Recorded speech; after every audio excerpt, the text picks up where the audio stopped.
everyone, welcome back to another session of Evore by Evore.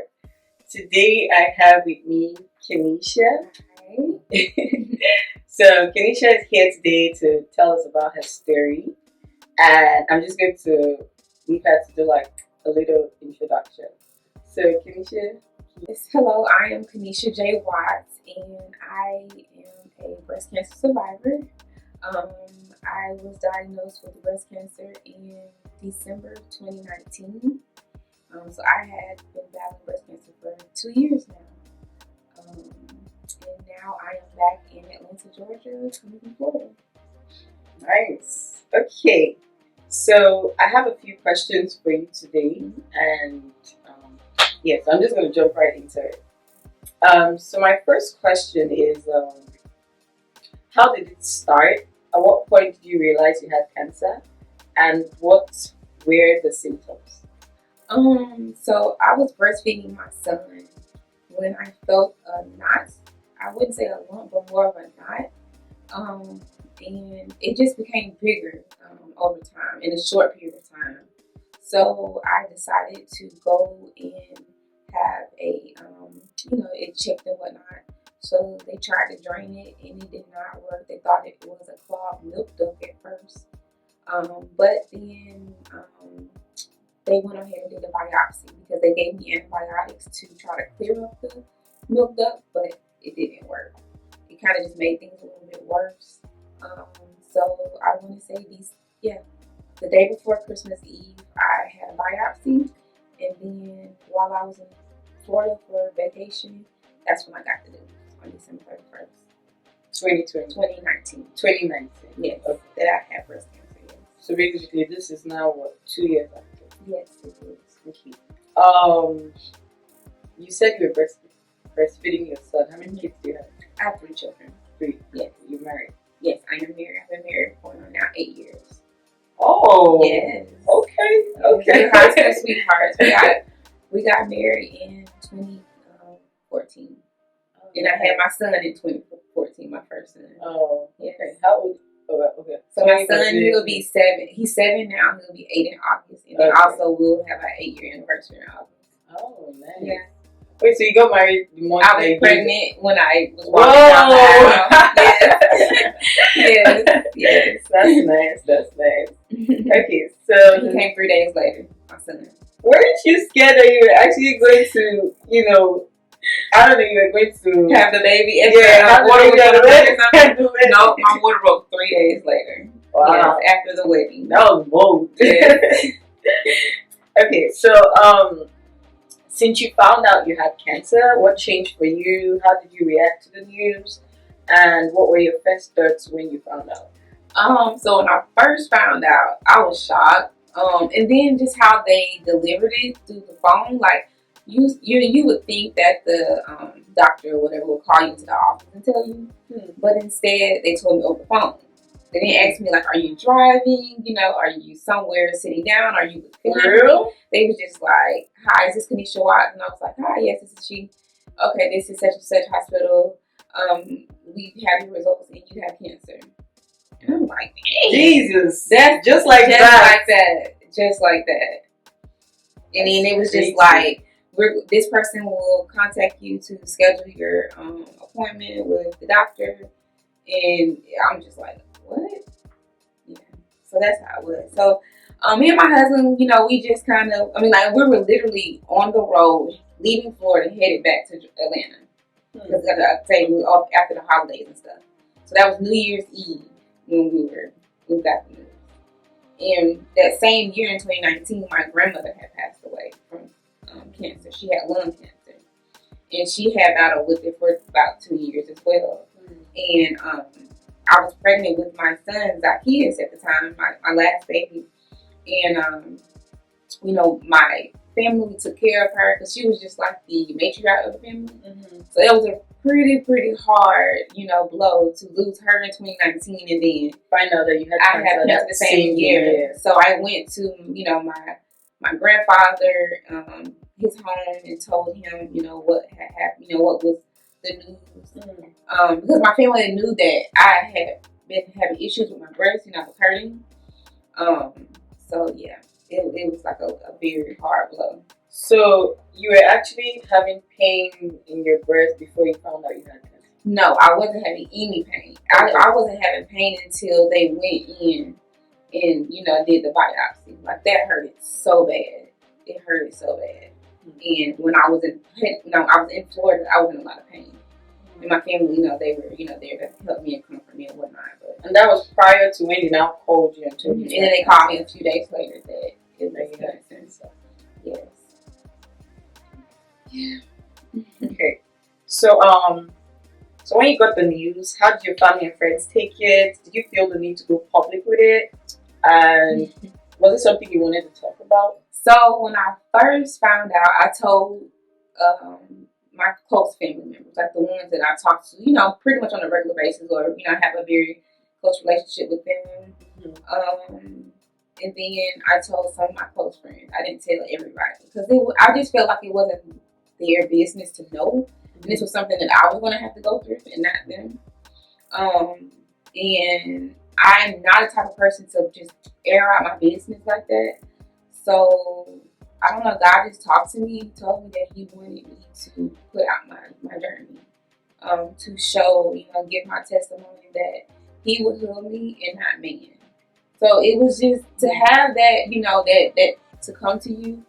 I'm just like, okay, this is going to be a journey, And I went live on Facebook and I, told everybody that I had stage 3 breast cancer. Like, I had just been diagnosed, and some people were like, oh my goodness, like, oh my God. When you were diagnosed, it was stage 3 already? It was already stage 3. Yes. What's the difference between stage 3 and stage 2? Stage 2, honestly, I don't know all the technical terms. I just know that stage 3 is a little bit more aggressive. Because but then again, it always kind of go off of like the actual type of cancer it is. Like mine was invasive mammary carcinoma or whatever. So it's a pretty aggressive cancer. And then I'm triple negative as well. So it's like a lot of different technical things or whatever. But yeah, I was stage 3 when I was first diagnosed, and it was so crazy because my grandmother, when she found out she had lung cancer, she was stage 4. Yeah, she was stage 4, and it kind of it was having metastasized to other areas of her body, and yeah, it was a shock for us because she had never smoked, So it really doesn't even matter, like different factors. Like some people can get lung cancer and they've never smoked a day in their life. It could be something in the air, the water, or just you don't know. Okay, so tell me about your chemo experience. How was the journey, mentally, spiritually, emotionally? Because a lot of people have different chemo experiences. Some people say they don't feel anything. Some people say it's all. So how was chemo? Mine has been a journey. It's been a roller coaster ride. When I initially first had my first treatment was just in February 2020. It was very detrimental. I almost died from it. From the chemo? From the one treatment. The one treatment. Wait, what? Mm-hmm. And I literally was like out of there. Like even the doctor privately called me to check on me. Like I don't know if he just knew something, he felt something. I don't know what. But and then I was in and out the hospital, for like 6 days, 6 nights, I couldn't eat anything. And I was vomiting for 6 days and 6 nights. That was the worst thing ever. And I was like, nope, I'm not doing chemo. And for 8 to 9 months, I did a holistic approach. I went straight plant-based. I cut out all sweets and sugars. I juiced a lot. I had smoothies. I exercised, at least 3 times a week. I was really trying hard to, beat the cancer on a holistic approach because I was like, if that's what chemo does, I don't want that. I've actually heard that sometimes the chemo can be worse than the cancer. Yes, because some people, they can have cancer in their body for years and not even, know or whatever until, the doctor may find, something, or they get to poking and probing on you. And I can say, I don't know how long my cancer was there. They never, was able to tell me. But for it to, I don't think it was in my body long. because it grew so fast. It just popped up out of nowhere. But my journey would have been a roller coaster ride because, like I said, I went 8-9 months without chemo, and then I got really, really sick to the point where I got dropped down from 145 pounds to 94 pounds. I could not walk. I was barely eating. I had, various different like infections and stuff, and just my body was just breaking down. So I decided to, possibly do chemo or whatever, because when I got real down, I had to go home to Florida. God kind of sent me home to Florida for me to be able to go there and heal. And that's when I found out I had, cancer to the brain. I had a tumor, it was a tumor on my brain. So it had moved from stage 3 to stage 4. Yes. And then after, like I say, I went through the brain surgery. That was successful. And then they told me, hey, you're going to have to do chemo. If you want to beat this, you're going to have to fight. And I first, for a day or two, I was just, I had it, and it didn't help. It made things worse. And just, I was like, okay, I'm going to go ahead and do it. And I did, and they did it in the hospital, and I was perfectly fine. I slept through the whole thing. And then once I was released from the hospital, I had to kind of learn how to walk again, because I was in a wheelchair at one point. How long were you in the hospital for? I was in the hospital for about 3 weeks. Yeah, about 3 weeks. What? So is it because you were in bed rest, or? Well, because no, because I was, like I said, I was very sick or whatever, and they had to kind of, see what was going on with me and give me, fluids and treatments and stuff and everything, and then that's when they found the tumor in my brain. So then, while I was in there, I did the brain surgery. Yeah. No, but you said you had to learn to walk again. So that was after the brain surgery.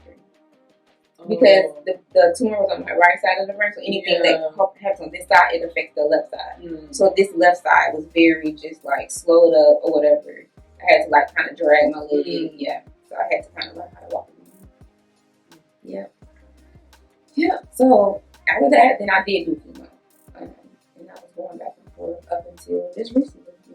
I'm supposed to be on treatment now, but I'm waiting to get with the doctors and stuff, as far as to see if the cancer, in their eyes is gone, because I know that it's gone, and I don't want to take chemo, anymore. It's horrible. I thought you were taking the tablet. I was, but they, as far as that, okay, so they put me on the tablets, I'll say a few months ago, but they weren't working, I still had the cancer in my body. But they weren't working anymore, so they took me off of them, and then they put me on like a chemo as far as through the intravenous. Okay. Yeah. So at what point did you? Because you had mentioned earlier about the cancer coming out through your skin. Yes.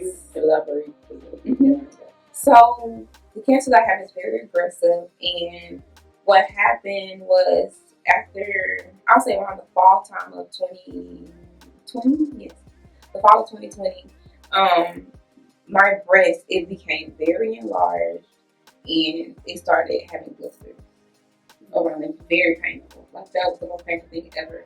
And then it started having drainage.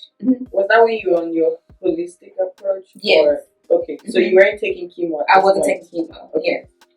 And then, and I was following, all the different holistic approaches and whatnot. I had a holistic doctor that was helping me, and it was bad.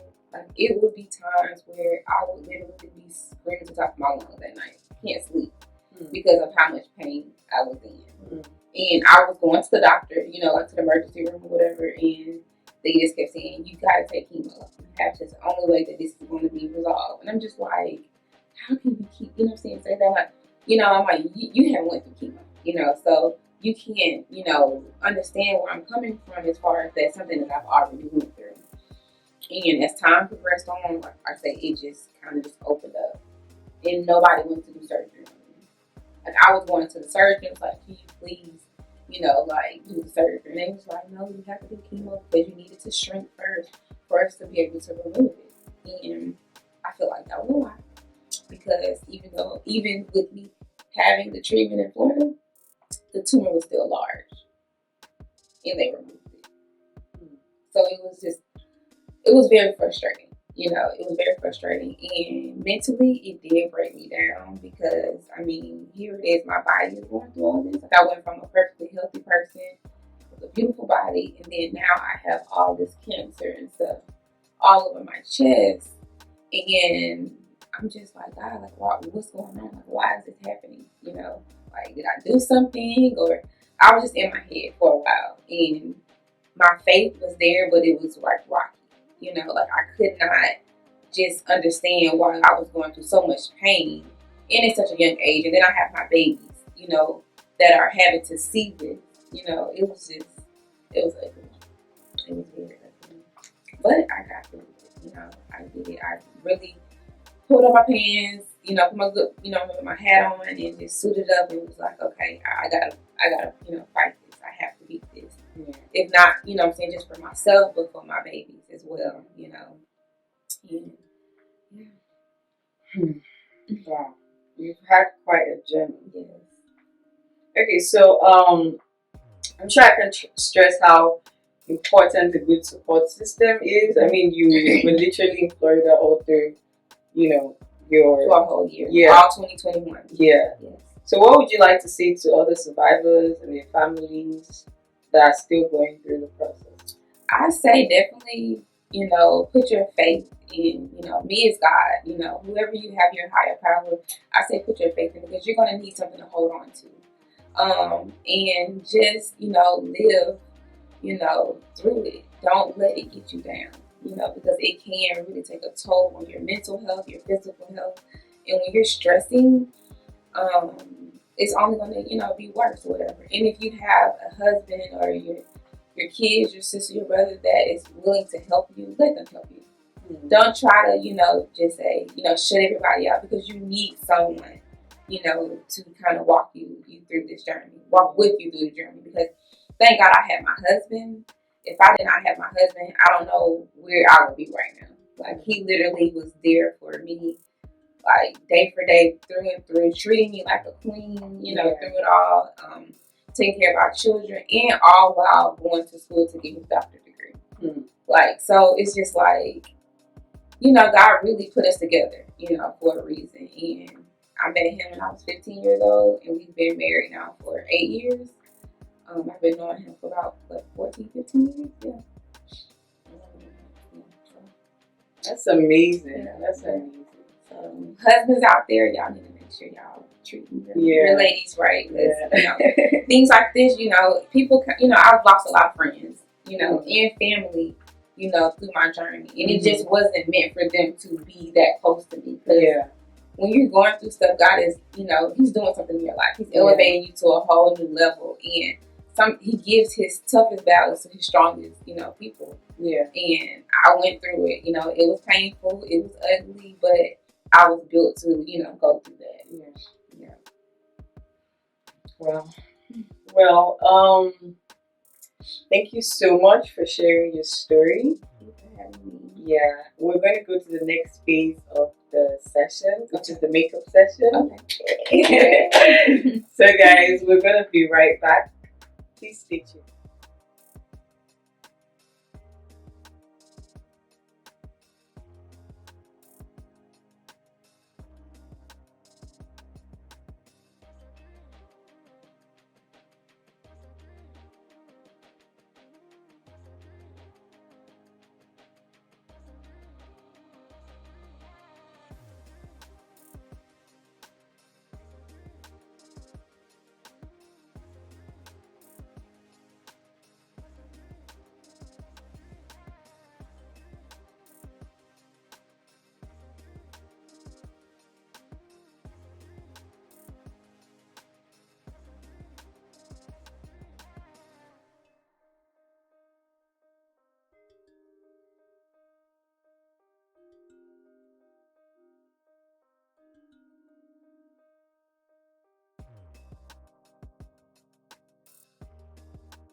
Hi guys, so we're back and we're finally done. Ta-da! Thank you so much guys for watching this video, and do you have anything to say today? Thank you for just listening to my story. I appreciate my appreciation for her. Oh my goodness, she's amazing, and she just beautified me all the way. Ooh. Yeah.